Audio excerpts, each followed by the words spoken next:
examples of power. Royal palaces are the bricks and mortar embodiment of what it means to be royal. And prestige. To see it is to believe it. It's a veritable feast for the eyes. Packed to the rafters with incredible secrets. From royal courtship to royal births to royal marriages and scandals, the palaces have played host to all of that. In this series, we step beyond the Golden Gates. We all want to see inside the palace walls. You feel as if you were being let into a secret world. Learn how these stunning buildings were constructed. This is a mad, eclectic vision of one man. Windsor was built to do battle. It's best not to get locked in one. You don't know when somebody's going to come and let you out. Unveil their spectacular artworks. The royal collection is simply stunning. The story of the tiara is like a spy mystery. We can only imagine how excited the Queen must have been. Delve into their gruesome histories. Frankly, if you're going to cut the head off a king, it's got to be done in a palace. And revisit recent events that have shaped the modern royal family. I could see that his legs were trapped. Camilla was one of the most unpopular women in the country.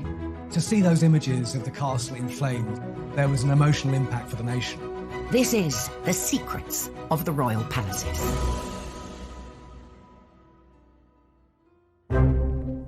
This time, we go behind the scenes with the builder who took on one of the most complex renovation jobs in the Windsor Castle restoration. We got to draftsmen drawing for the best part of a year before we even started to make anything. Get an inside look at the residents accommodating an ever-growing royal family, Kensington Palace. It was a very neat house once upon a time, but when monarchy got hold of it, they turned it into something of an architectural monster. Uncover the secrets sewn into the Queen's most iconic outfit. Hartnell actually added a wonderful secret detail, which is a little four-leaf shamrock. We discover the most bizarre palatial presents the Queen has ever received. She was given a crocodile, and Sir Martin Charteris, her private secretary, had to put it in his bath on Britannia.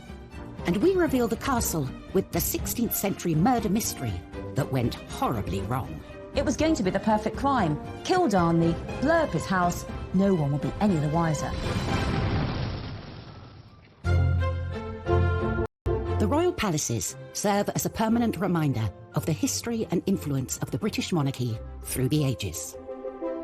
But alongside the grand and ostentatious are those palaces that can often go unnoticed, built to blend in and to be a place for royals to call home. Across Hyde Park, some 2 miles west of Buckingham Palace, lies a remarkable royal housing complex. Rambling, and it's got lots of different apartments and houses there, and it's perfect for the royal family. She's got a lot of cousins, and she needs to house them. Royals have occupied Kensington Palace for over 3 centuries, and various generations have extended it to suit their needs. Architecturally, it's a bit of a mess. It's not the kind of unified vision that most palaces aspire to be. It was a very neat house once upon a time, but when monarchy got hold of it, they turned it into something of an architectural monster. Its first royal inhabitants were William and Mary. As a result of the Glorious Revolution of 1688, they'd been invited from the Netherlands to replace the Catholic James II. They needed a new palace, but they needed it built quick and cheap. As a new king and queen, they didn't want to start building with great ostentation a project that would take years when their essential job was to control the nation and persuade them of the quality of their governance. Get it up, get it done, and let's get on with the business of running the country. They bought Nottingham House, a small villa in what was then the suburb of Kensington, and hired the most celebrated architect of the day, Sir Christopher Wren, to transform it into a palace. But Wren wasn't known for speed. His masterpiece, St. Paul's Cathedral, was only halfway through its 35-year building programme. William and Mary wanted their palace in 6 months. Mary wanted a palace to be built around that old house by Christmas. And this was a phenomenal task to ask of Christopher Wren and all his collaborators. It was a bit of a bodge job, really. It was about trying to extend and build on what was already there and do so very, very quickly. With such a tight deadline, the builders cut corners. Kensington is notoriously badly built. It's had a whole series of structural props and failures, and Wren's masons just threw it up too quick. 5 months into the project, these shortcuts led to tragedy. A vault collapsed, crushing a carpenter. And to have someone who's dead because of your design and workmanship, it racked Wren. He was found with his head in his hands in St. Paul's Cathedral. Mary then stepped in and said, it's my fault. To have a monarch feel responsible for deaths because of your building project is quite extraordinary. Rather pitifully, we know she wrote to William and said, it showed me the hand of God plainly in it, and I was truly humbled. But there is a ruthless side to every queen, I think, because they were still in the new build by Christmas. It is an astonishing feat to have created a but also his budget, thanks to a rather unregal building material. It was built in brick, which was sort of unfashionable material at the time. It's quite plain in its architecture. Parts of it just look like a street rather than a palace with, long facades like any London street of the time. It's a bizarre building in many ways. Whilst Kensington Palace is home to young royals like William and Kate and their family, home for the Queen means Windsor. I think probably almost more than anywhere else, it is her home. This is where she's spent a huge amount of her childhood, adolescence, and now it is her haven. But at 11:30 a.m, on the 20th of November 1992, the Queen's lifelong home was thrown into chaos when a small fire started in her private chapel in the northern corner of the castle. Windsor Castle was being rewired, and there was a light which caught one of the heavy curtains and went up in flames immediately. And within minutes, the blaze had taken hold. In total, 225 firefighters were called to the scene, with 36 vehicles battling to save the palace. It could be seen for miles and miles around, and of course it seemed like there was a symbol of the monarchy burning. To see it in flames, I think, did have an emotional impact for many people in the UK. And no one felt that impact more than the Queen herself. The Queen was at Buckingham Palace and she was informed about the fire, and she got to Windsor as soon as she possibly could. She arrived to find the palace she calls home burning out of control. It was clear to see that it was very distressing for her, watching the fire sweeping through and people desperately trying to tackle the blaze. As firefighters battled to bring the fire under control, the royal family leapt into action and helped organise a rescue mission to save the castle's many priceless treasures from the path of the raging flames. They formed a human chain, masterminded by Prince Andrew, who knew every inch of that castle. As a child, he'd explored it, and he knew where all the secret back passages and everything else were. The Queen was shocked, but she is pragmatic. She gets on with it, and she realised that she had to be part of the effort to save what they could. And they did. The royal family were part of the chain there to get stuff out. We can reveal that in the end, only 2 works of art were lost in the fire. The blaze took 15 hours to bring under control. What had started as a small electrical fire in the royal chapel had spread outwards into 2 of the palace towers. Total 115 rooms had been completely destroyed. It was so dramatic and so terribly sad.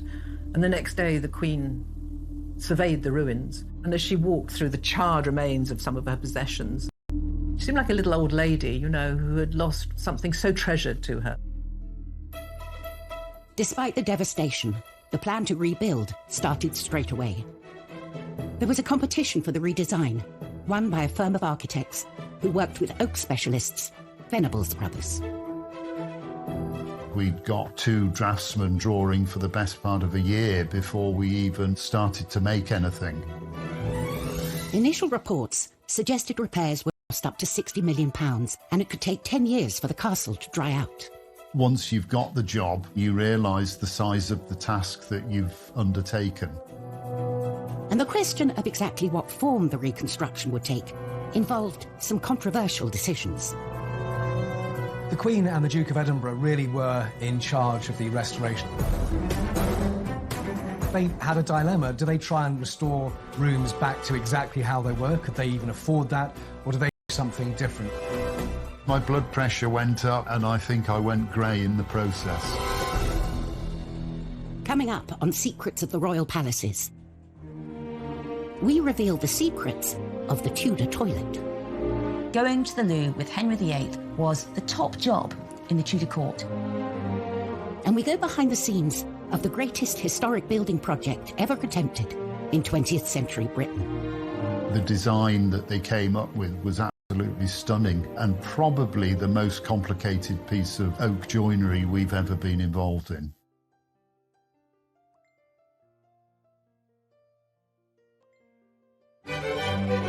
Refurbishing royal palaces is a time-honoured tradition as young royals set up their homes.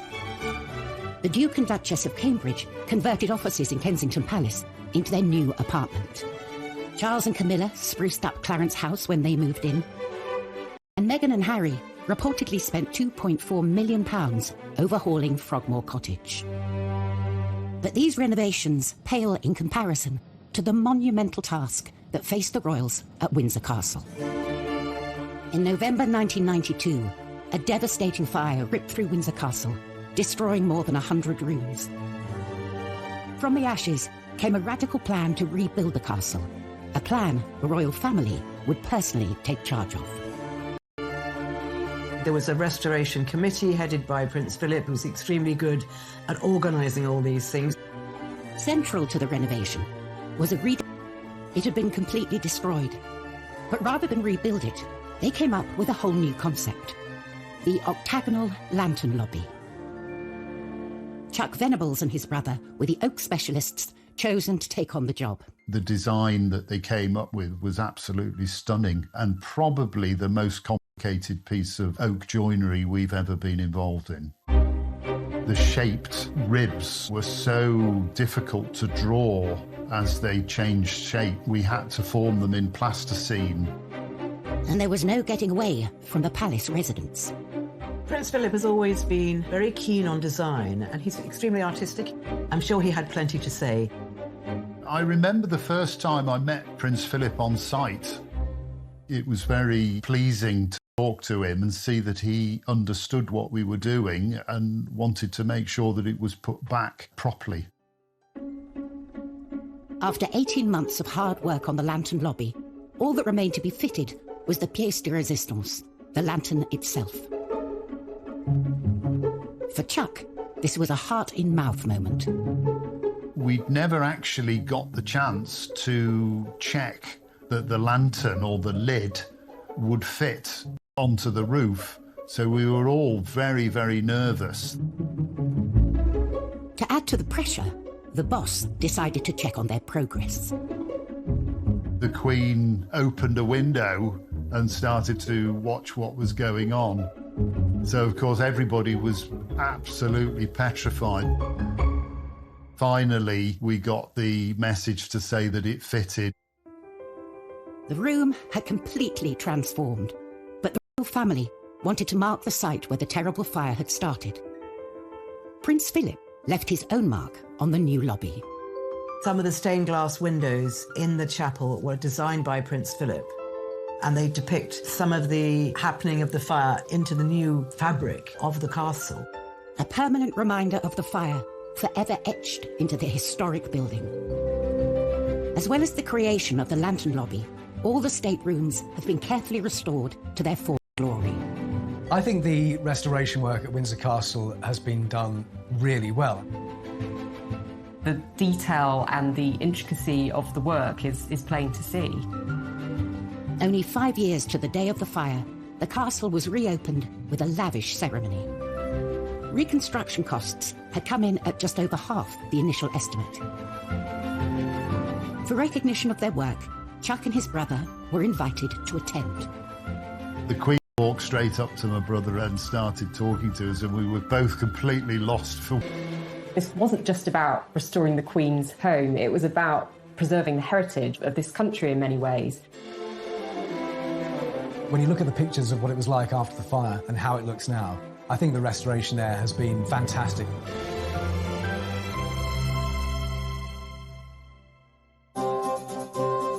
From the glitz and showmanship of a palace stateroom to the rather less glamorous, but no less essential, palace toilet. Every castle needs them, but in the past, royal toilets have held some extraordinary secrets. At Buckingham Palace, the Queen and her entourage have access to 78 modern bathrooms. In the time of Henry VIII, what you did in the privy said a lot about you. Henry VIII's court numbered around 1,000 people, from nobles to servants, and they created the most huge Tudor mountain of human waste you can imagine. And that's why so often Henry VIII was always moving palaces. He moved between Whitehall, Richmond, Hampton Court, Windsor Castle, so that one poor palace could have some time to be clean. And also in the summer, he went off to nobles' houses, so they had to sort out all his big, dirty, waste-creating court. And apparently, within a couple of days of the palace being filled by the courtiers, already the walls were black, it was sooty, it was grimy, and there was lots of unwashed bodies. But the worst of all was the human waste. Let's face it, Henry VIII, he liked those giant royal banquets every night, those Tudor meat feasts, and next morning it was one massive rush for the Tudor loo, and it was often called the Great Easement. And there was a real hierarchy of the toilet at Henry VIII's court. For the poor people, they had a group toilet. 14 or so people going to the loo together, and it was a bit like sitting together on a tube train, and all the waste fell into the moat, so it wasn't really very hygienic. The worst job of all was the royal gong scourer, or the royal toilet cleaner, all day long cleaning up toilets. The next one was the aristocracy, the nobles. They used private lavatories. At the top was Henry himself, who had a velvet box that travelled with him. And when Henry used his royal box, he was attended by what was known as the groom of the stool to help him onto the loo, and also any ablutions that might be needed while Henry was using the toilet. This job got... Every man wanted to be the groom of the stool, because you got to talk to the king one-to-one in his intimate moment, and you could tell him what your family wanted in terms of money. So going to the loo with Henry VIII was the top job in the Tudor court. Lucky, lucky you. Henry VIII's vast appetite for food was matched by his appetite for ostentatious palaces, and he wasn't the only one. King George I was out to impress with his extravagant interior design decisions. Kensington Palace was created by Sir Christopher Wren by extending and redesigning Nottingham House. It was done on a budget and in a hurry. From outside, it looks unremarkable, but within its walls lies another world. Once inside, you must think, so this is what it is. This only reveals itself to those privileged enough to come inside. It is a hidden labyrinth of diverse and, on occasion, wonderful rooms. These extraordinary interiors came about during the reign of King George I. Finding Kensington very agreeable, George decided against a dramatic remodelling. Instead, he opted to create the illusion of grandeur through some clever painting.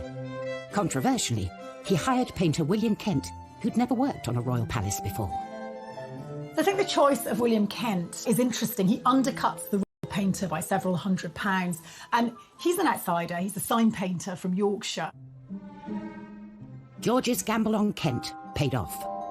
For the last 300 years, visitors to the palace have been immediately immersed in the colourful world of the Georgian court. Kent, by 1724, had turned Wren's boring old wooden panelled staircase into a trompe-l'oeil, a trick of the eye feat of mural painting, in which you have a great arcade with all of the characters of court in their extraordinary dress. There are over 40 from the court, and one of them is Kent himself. He shows himself with his mistress. The lively scene also includes some of the lowlier members of the court. Mehmet and Mustafa were Turkish prisoners of war who became trusted servants to George I. Mehmet was the only person who was to look after his piles. That's a particular badge of honour. And you'll also spot Peter the Wild Boy, a child who was found wild foraging in the woods in George I's native Hanover.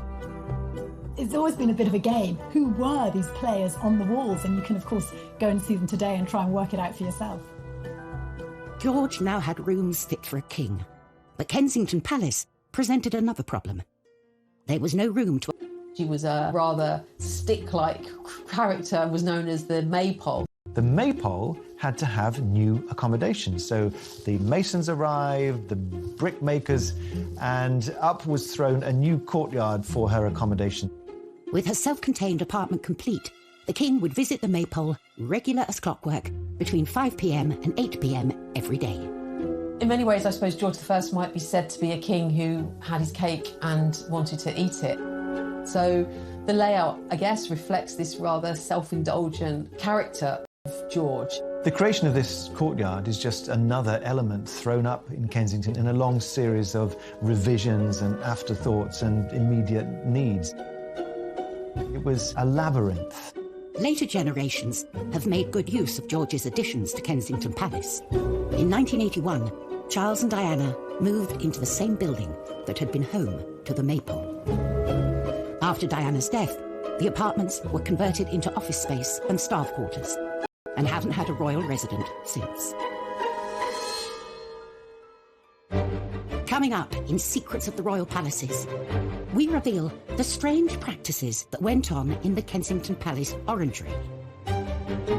Queen Anne ended up using it as the place where she performed the age-old practice of touching for the Queen's evil.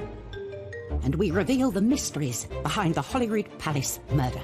It gets a bit Cluedo, really, because beside Darnley was a chair, a rope, a knife, and 2 dressing gowns. What was that for?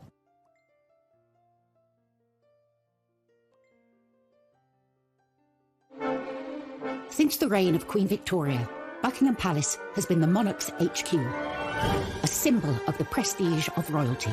But that celebrated reputation was brought into question when one particular monarch moved in. Victoria's promiscuous son Bertie is known to have accommodated dozens of mistresses during his time at Buckingham Palace. So, Edward VII, he was Mr. Mistress. Let's put it that way. There was mistress after mistress. He was known as Edward the Caresser because there were so many of them. And in Europe, well, that's when Bertie indulged himself with courtesans and the best ladies of the night. There is in Paris a special chair he used. It's the weirdest looking thing you can imagine. You sort of look at it thinking, how on earth did he use that? It was because, by this point, he was hugely fat. So he basically used this chair for him to sit on and at least one lady beside him, probably 2. They had to do all the work and he just sat there. The Playboy Prince of Wales became king in 1901 and took up his position at the ground. Bertie came to the throne, he'd stop it with all the girls and finally focus on his long-suffering wife, Queen Alexandra. But that wasn't the case. He just carried on with the mistresses. And one he particularly wouldn't let go of was Mrs. Alice Keppel. And what a coincidence, because she is actually the great-grandmother of Camilla, Duchess of Cornwall. Well, certainly Alice Keppel was a very successful mistress to Edward VII. He was always devoted to her, even though there were other ladies around. And the king had a very short reign because he was pretty old and pretty ill when he came to the throne. And when he was finally dying, Alice was brought to his deathbed. I mean, unimaginable. Apparently the Queen allowed this. The deathbed at Buckingham Palace should be so dignified, so solemn. And Alice gets hysterical, shouting, "What's going to become of me? Me!" and gets hustled away because of all the hysteria. I think the biggest rebellion Edward VII could ever make against Victoria and her vision of the moral monarchy was to have his mistress at his deathbed in Buckingham Palace. Buckingham Palace, like many others, belongs to the Crown, passed on from one monarch to the next. With so many palaces to their name, it's up to the monarch to decide who lives in them. There's one palace that's proved incredibly popular with the family and houses more royals within its walls than any other. Kensington Palace. For over 300 years, it's been something of a royal housing estate. Kensington Palace is one of the most populated palaces and also one of the most popular palaces with the royals. You've got the Cambridges at Apartment 1A, Princess Eugenie and her husband Jack Brooks back there, and the Gloucesters. I mean, the royals are very much packed in to Kensington Palace. It's like a little royal village in the centre of Kensington. Over the centuries, the palace has been altered to accommodate the extended royal family. But its most impressive building wasn't built for a royal. Its purpose was to grow fruit trees in. The orangery was commissioned by Queen Anne in 1704. It was all about housing her exotic plants, in particular her citrus trees. She was very worried that they were going to get frostbite. But, you know, being a queen, she didn't just stick up a greenhouse. Anne instructed that her orangery should be both functional and beautiful. What she managed to achieve there was something harmonious, beautifully organised, very clearly functional, purposeful. It had ducts made of brick underneath the floor so that hot air would be swept in and would allow these oranges and citrus to grow throughout the winter. The interior had fine plasterwork, the exterior very beautifully modelled brickworks. It's a building designed to be seen. Costs for the orangery more than doubled woodcarver Grinling Gibbons. To see it is to believe it. It's absolutely delightful. It's a veritable feast for the eyes. So lovely was Queen Anne's new orangery that she found it too good to use only for gardening. She ended up using it as a ballroom and also as the place where she performed the age-old practice of touching for the Queen's evil. The Queen's evil was a name given to a disease called scrofula, which affects the lymph glands, and you have a swollen neck. That's the main symptom. And it's thought that it could be cured by contact with monarchs because they are gods appointed on earth. The orangery presented the perfect location for Anne to meet with the sick without inviting them into her home. You can actually go present yourself with your ailment and she would, heal you, make you better simply by being a queen and touching you. The Hanoverian monarchs that followed Anne had little interest in curing the sick. They turned the orangery into a party venue, which it still is to this day.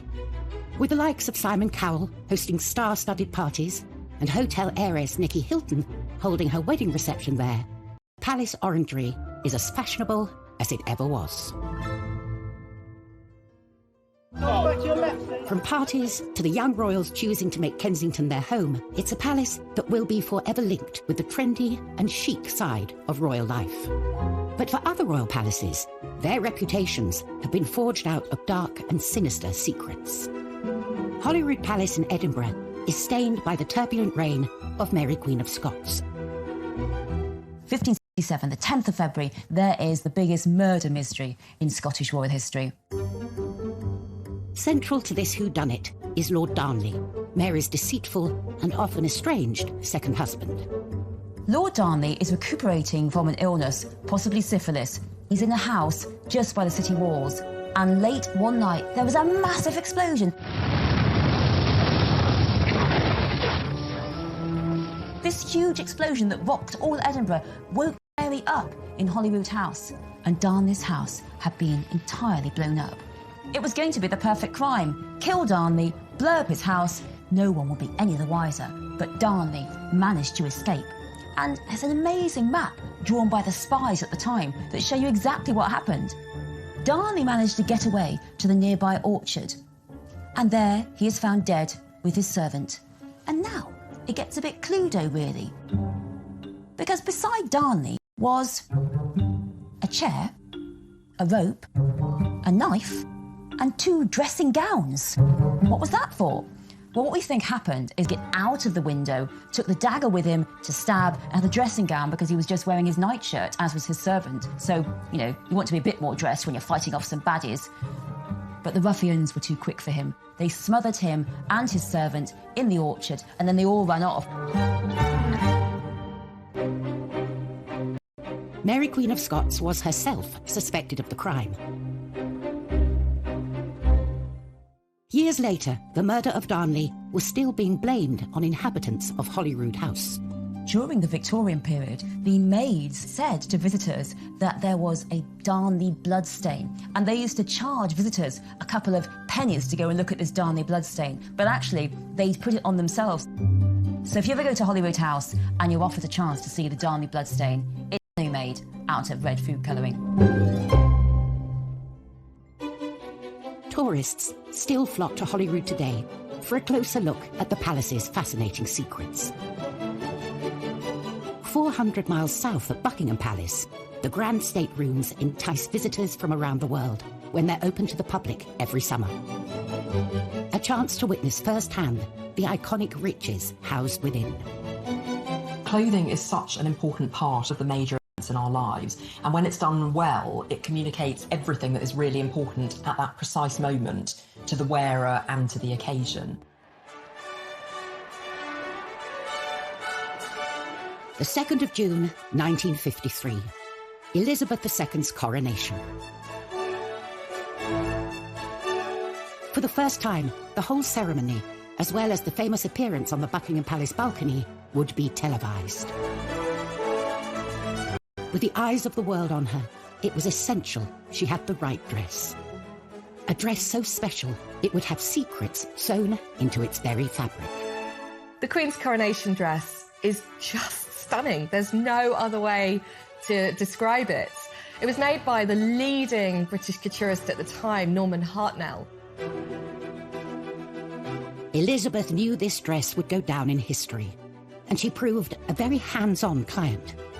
The four national emblems of England, Scotland, Ireland and Wales were already going to be included. The Queen came up with a rather wonderful suggestion to also include emblems for each of the dominions over which she was becoming Queen. You can make out the maple leaf of Canada, the wattle of Australia. You can see the lotus flower of India, and then the wheat sheaves of Pakistan. The whole dress becomes a true symbol of the reach of Queen Elizabeth II. Hartnell loved the young Queen's ideas, but they didn't see eye to eye on everything. Originally asked to replace it with the rather less glamorous but more official Welsh symbol of the leek. Despite the Queen's attention to detail, there was one secret that Hartnell managed to sneak past her. Unknown to the Queen, Hartnell actually added a wonderful secret detail, which was a little four-leaf shamrock which she placed on her left skirt, just underneath where her hand would be resting in the ceremony. A secret message from the designer to the Queen on the dress that would be immortalised as part of the coronation ceremony. And the day would be complete when Elizabeth II stepped out onto the famous Buckingham Palace balcony to wave to a mall packed with her subjects. The glitter, the glamour, just the pure historicity of it all must have been magnificent. The dress is now part of the royal collection displayed at Buckingham Palace, a palace so integral to its story. Coming up on Secrets of the Royal Palaces, step inside the top-secret dressing rooms of Elizabeth I. These were her secret spaces where the makeup went on and no man could go. And we unearth some of the most unusual gifts housed within the palaces. The gift was a massive 6-foot-long grasshopper made by the French surrealist artist François-Xavier Lalande.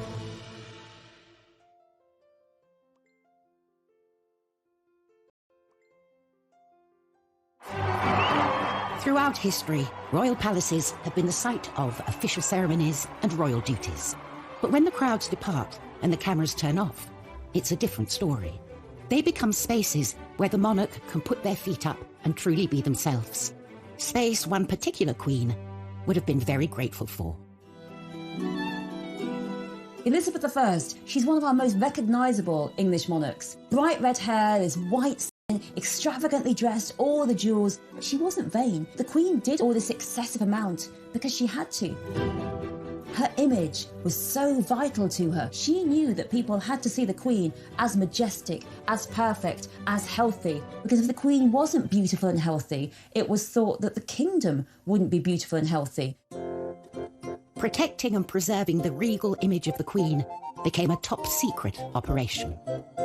Her palaces on the Thames, Windsor, Hampton Court, Richmond, Whitehall, whichever palace the Queen was holding court at, she had a suite of rooms called the Privy Lodgings, each more secluded from the court than the last. These were her secret spaces where the dress, where the makeup went on, and no man could go. Only her private ladies went with her, and they helped her with her makeup. The secret of what lay behind Elizabeth I's incredible image was one not to be revealed. What she used to use to whiten the skin as a kind of face mask came from what's known as Venetian ceruse, made of lead and vinegar. And on top of this, she wore a rouge, which was lead carbonate and lead hydroxide. And then she had these lipsticks made from ground alabaster. So she was ingesting all this toxic material through the skin. And we know now that these caused all kinds of side effects, digestive effects, insomnia, headaches and respiratory problems. She died aged 69. I do wonder whether some of it hastened her death and made it more painful.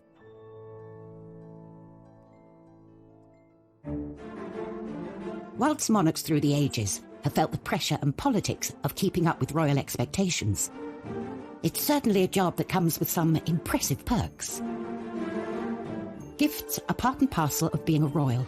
Cellars and storerooms at Buckingham Palace and Windsor are full of trinkets and oddities given to the Queen and her family over the years. One of the times when gifts are exchanged are during a state visit. When you think that she's been on the throne for over 70 years, and each year there's been at least 2 state visits, you can imagine the amount of things that she's collected. A treasure trove of wonderful and sometimes weird gifts. Over the years, the Queen has received some really bizarre gifts, from 500 tins of pineapple to horse semen, which was probably quite ideal for someone who is interested in breeding horses. She's also been given a whole host of exotic animals. One occasion she was given a crocodile, and Sir Martin Charteris, her private secretary, had to put it in his bath on Britannia. In 1972, the President of Cameroon even sent the Queen an elephant called Jumbo, which was put on a plane and flown over to Britain. One thing you don't want to do is give her something she's already got. One man didn't have to worry about that. The President of France, Georges Pompidou, hosted the Queen and Prince Philip in a state visit. In 1972, Pompidou was spearheading a project to open a new museum of modern art. So naturally, he wanted to give Prince Philip a suitably modern gift. And what says modern more than a gigantic insect? Behold, the grasshopper. Made by the French surrealist artist François-Xavier Lalanne, it's made of brass and iron and porcelain. Only 2 of them were ever created, and the other version was sold at auction in 2018 for $1.6 million. It's not only a work of art. This bizarre animal has a practical purpose. It is indeed a fully functioning air-conditioned bar, and the insect's wings actually open out to become a drinks table.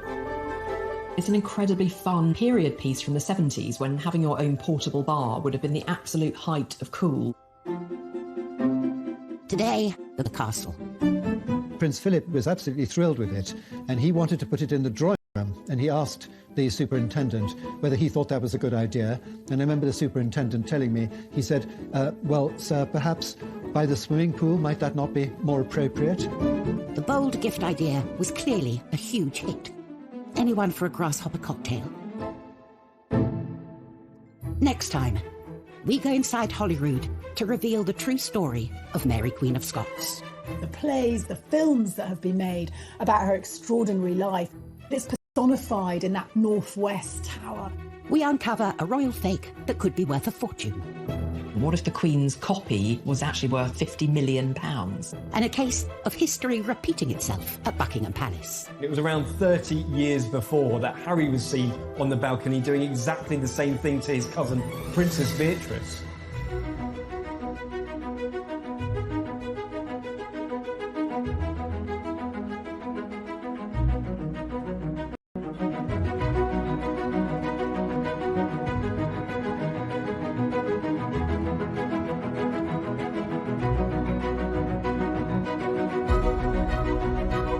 Their essential job was to control the nation and persuade them of the quality of their governance. Get it up, get it done, and let's get on with the business of running the country. They bought Nottingham House, a small villa in what was then the suburb of Kensington, and hired the most celebrated architect of the day, Sir Christopher Wren, to transform it into a palace. But Wren wasn't known for speed. His masterpiece, St. Paul's Cathedral, was only halfway through its 35-year building programme. William and Mary wanted their palace in 6 months. Mary wanted a palace to be built around that old house by Christmas. And this was a phenomenal task to ask of Christopher Wren and all his collaborators. It was a bit of a bodge job, really. It was about trying to extend and build on what was already there and do so very, very quickly. With such a tight deadline, the builders cut corners. Kensington is notoriously badly built. It's had a whole series of structural props and failures, and Wren's masons just threw it up too quick. 5 months into the project, these shortcuts led to tragedy. A vault collapsed, crushing a carpenter. And to have someone who's dead because of your design and workmanship, it racked Wren. He was found with his head in his hands in St. Paul's Cathedral. Mary then stepped in and said, it's my fault. To have a monarch feel responsible for deaths because of your building project is quite extraordinary. Rather pitifully, we know she wrote to William and said, it showed me the hand of God plainly in it, and I was truly humbled. But there is a ruthless side to every queen, I think, because they were still in the new build by Christmas. It is an astonishing feat to have created a palace. But also his budget, thanks to a rather unregal building material.